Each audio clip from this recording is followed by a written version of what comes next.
So I am telling you guys, if black people are not going to wake up now, they will never wake up.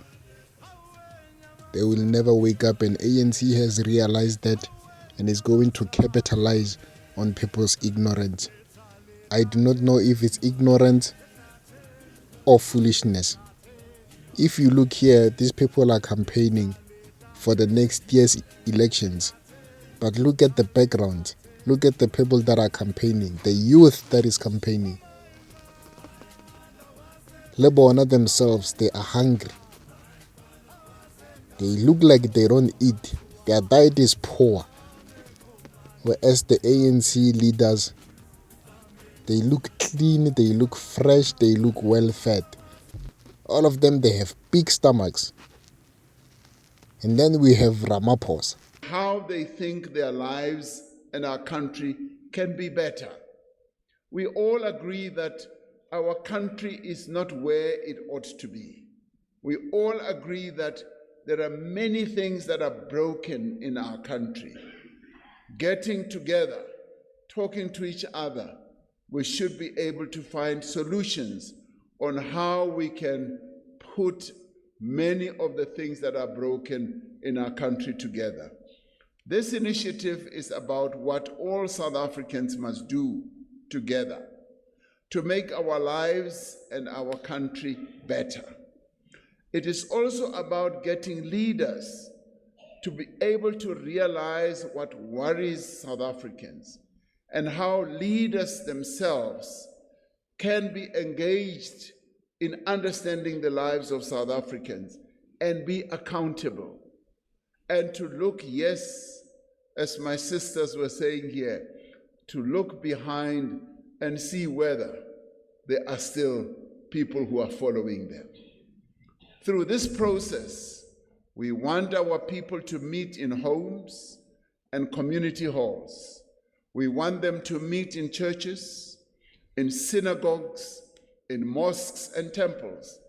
Our people must meet in schools and lecture halls, in boardrooms and on the shop floor, on the pathways of our villages and the streets of our townships and our cities. We will meet online. We will be tech-savvy, as many South Africans are already tech-savvy, I found out during COVID. Our South Africans know technology. They are way ahead. They know technology. When we started distributing the 350, I tell you, it was through technology that they were able to immediately snap it, even though they say, "Hi, Ramaphosa, Otanda, O Mahlalela." They did it through technology. So we will meet online. We will call into radio stations. We will debate on television. Yes, there will be many television shows. We will share our views and make our suggestions without hesitation. And we will be direct and honest. And we will need to have difficult conversations about many issues, including why do South African women have to live in fear of the men of our country?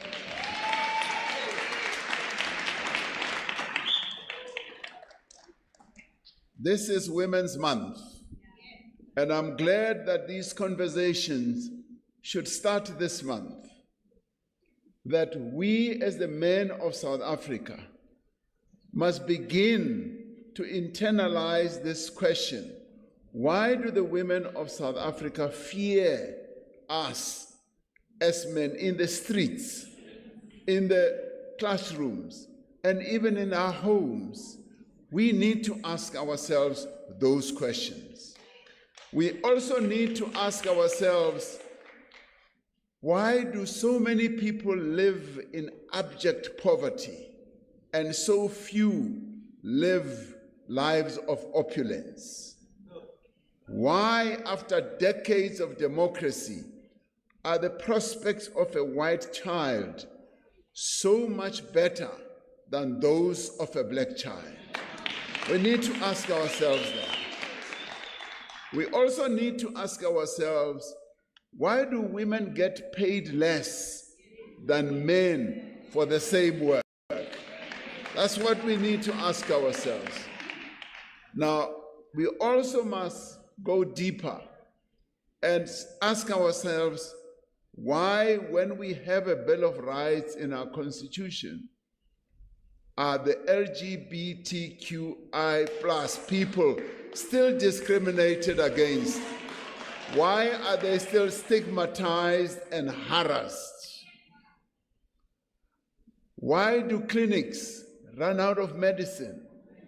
Are questions that we must ask ourselves. And why do taps run dry?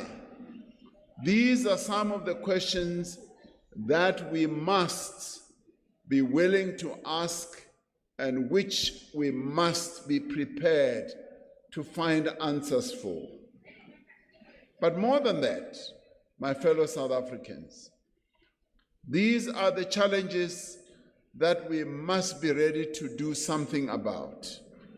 As individuals, as organizations, as communities, as parents, as elected representatives, and as public officials. The national dialogue is a call to debate and to discuss, but it is also much more than that. More importantly, the national dialogue is a call to action. It is a call to all South Africans to seize this moment for change and progress. And this we cannot do when we are sitting on the sidelines.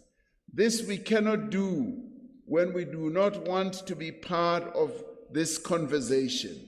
And this we cannot do when we sit on the sidelines and just criticize. We need to be inside the tent rather than being outside of the tent. And we also need to have one tent. We do not need another tent where other conversations will take place.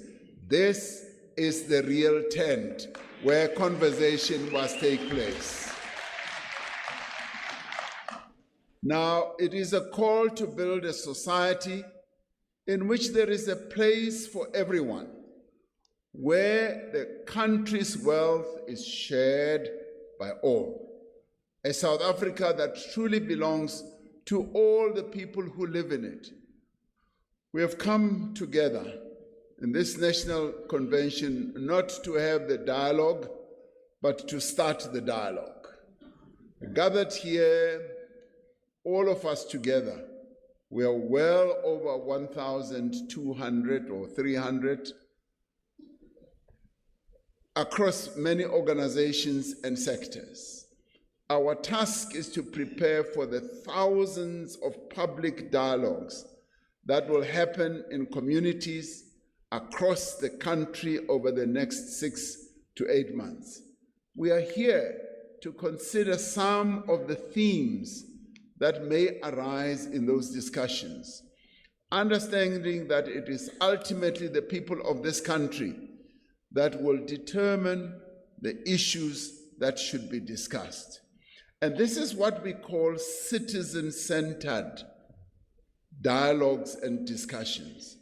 We are here to reflect on how we should approach these public dialogues, what methods we should use to ensure that everyone has a say and that the discussions take place in an environment that promotes understanding and that encourages healing. Through this convention,